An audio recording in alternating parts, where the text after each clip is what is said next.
Okay, so the video must have cut out on me. Let's take a look at number 20 here. All right, so number 20 says, what's the surface area? Surface area is 4 circles. So it's pi radius squared times 4.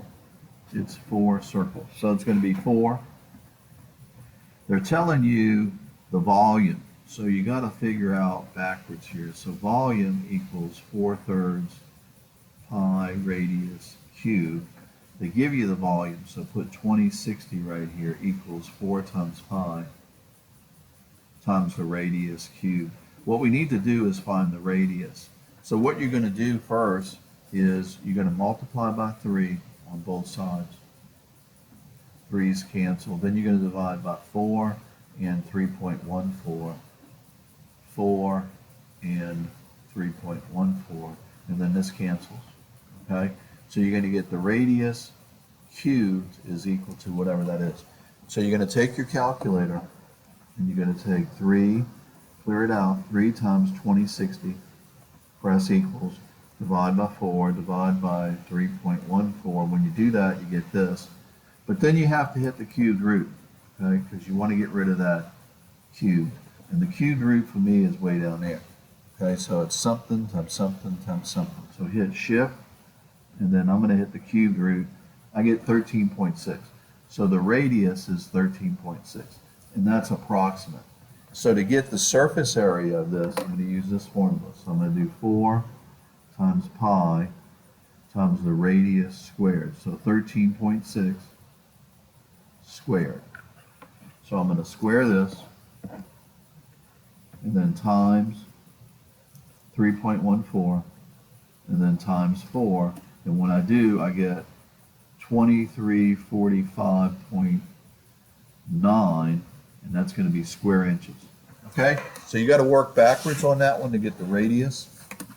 Let's go to the next side, and I think this is the last page. All right, so look up here. The volume is this. It says find the surface area. It's the same thing. You got to first use the volume formula, and then you got to find the radius by doing the cubed root, and then work it out. This one right here says find the surface area of a sphere. Surface area is not this formula here, that's volume. So it's going to be number 22 is going to be 4 circles. So 4 times pi radius cubed. The radius here is 30, so you're going to do 30 times 30 times 30, and then multiply the rest of that, should be the answer. This one right here looks like the same thing. Okay, now this one actually though, let me take a look at it. Circumference is 80. Circumference is equal to pi times diameter. So 80 is equal to pi times diameter. You got to divide by pi, and that's going to give you the diameter. So the diameter is going to be 80 divided by 3.14. And we're rounding off here. I get 25.5. And then you got to divide by 2 to get the radius. So the radius is 12.7. Again, we're rounding off. So to find the area of the sphere, you're going to use the radius, which I had to figure out by using the circumference formula. All right, number 25, volume is 4 times pi times the radius cubed. In this case, it's going to be 8 times 8 times 8 divided by 3. All right, and then this one works the same way, only make sure you use the radius. All right, let's keep moving. Number 27. Find the approximate volume, same thing. This one right here is a hemisphere, so you do the same thing as number 27, but when you get your answer, you have to divide by 2, okay? And it's a nearest tenth, so your answer is going to be like 25.7.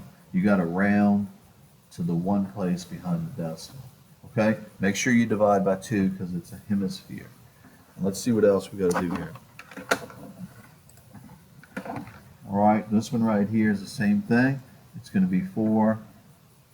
There's your volume, okay? It's once the, what is the approximate radius? So you got to work backwards. So it's going to be 4 times pi radius cubed divided by 3, but it's a hemisphere, so you have to divide by 2 as well. And so there's your volume, so you got to work backwards on this one. So you're going to say 56.52 is equal to 4 times pi, the radius cubed divided by 6, 2 times 3. So you're going to multiply by 6, you're going to divide by 4 pi, and when you do, you're going to get the radius cubed. And when you get the radius cubed, you got to hit the cube button to find the radius. Okay, so what's the approximate radius? So you're going to multiply these two, divide by 4, divide by 3.14, hit the shift key, and then hit the cubed root. Okay, again, you got to hit the shift key and then the cubed root. And that should work. All right, and number 30 is a composite function. So I'm just going to set this up for you. You're going to have to do it. So the cylinder is diagram number 1. So that's going to be pi radius squared h plus this cone is going to be pi radius squared h divided by 3, and then plus this cone is going to be pi radius squared h divided by 3. Make sure you use the radius. The radius is 5. So for each one of these, you're going to put 25, 5 times 5. Okay? That should do it. Have a good morning. If you need to, go to tutoring. Good luck. Don't forget about your test and do the best you can.